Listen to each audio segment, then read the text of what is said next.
నాన్న మనం కార్తీక మాసంలో నాగుల చవితి, నాగపంచమి, కార్తీక షష్ఠి అక్కడ వరకు చెప్పుకున్నాము. ఇప్పుడు ఇక అష్టమి నవములు జరుగుతున్నాయి. దీని తర్వాత ద్వాదశి, ఏకాదశి, ద్వాదశిలో నడుస్తాయి కదా. సో ఈ విశేషాలు కొంచెం చెప్తావా నాన్న? మనం శైలజ ప్రధానంగా కార్తీక మాసం అంతా కూడా పురాణాలు, స్నానము, దానము ముఖ్యం అని చెప్పి మనం అనుకున్నాం. పూజ అనేది విష్ణుమూర్తికి చేస్తాము, శివుడికి కూడా చేస్తాం. ఇప్పుడు మనం అష్టమి నవమి గురించి అనుకునే ముందు కార్తీక సప్తమిని శాఖ సప్తమి అంటారు. పండుగలు పరమార్థమని ఆంధ్రశేషగిరిరావు గారు చాలా రోజుల కిందట ఒక పుస్తకం రాశారు. అది తిరుమల తిరుపతి దేవస్థానం వాళ్ళు కూడా ముద్రించారు. కొన్ని వేల ప్రతులు అమ్ముడుపోయాయి. ఈ శాఖ సప్తమి అనేది కల్పాదిగా చెప్పబడింది ఆ గ్రంథంలో.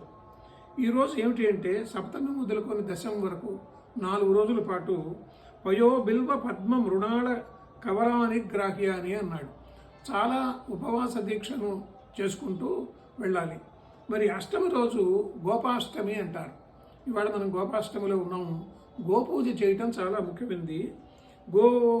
గోపాష్టమి, గోషష్ఠి ఇవన్నీ కూడా గోపూజకు ప్రధానంగా చెప్పుకున్నాం. ఇకపోతే నవమి, ఈ నవమి కృతయుగాదికి ప్రారంభం అని చెప్పి మన పురాణాల్లో చెప్పారు. కృతయుగాది ఎన్ని సంవత్సరాలు అంటే 1,72,80,00,000 అన్ని సంవత్సరాలు ఉండేటటువంటి దాన్ని ఒక ప్రమాణంగా పెట్టారు. ఒక 17,28,000 సంవత్సరాల పరిమాణం కలిగినటువంటి కృతయుగాన్ని స్వర్ణయుగము అని చెప్పి కూడా అన్నారు. కాదు ఇది త్రేతాయుగానికి ప్రారంభం అని చెప్పి కూడా మరికొన్ని గ్రంథాల్లో చెప్పారు. వీటన్నిటికీ ముఖ్యం ఏంటంటే చండికా పూజ. ఆ చండికా పూజ అనేది చేయాలి. ఇక కార్తీక దశమి రోజు వస్తుంది. అది కూడా చాలా సార్వభౌమ వ్రతం చేసేటువంటి రోజు. రాజ్యాప్తి కోసరంగా ఈ దశమ వ్రతం చేస్తారు. రాజులు ఆ రోజుల్లో రాజ్యకాంక్షతో చేసేటువంటి వ్రతం. కాబట్టి ఈ 4 రోజులను కలిపి మనము ఒక చతుష్టిగా మనం చెప్పుకోవడం సందర్భం. ఇది చాలా ముఖ్యమైన సందర్భం.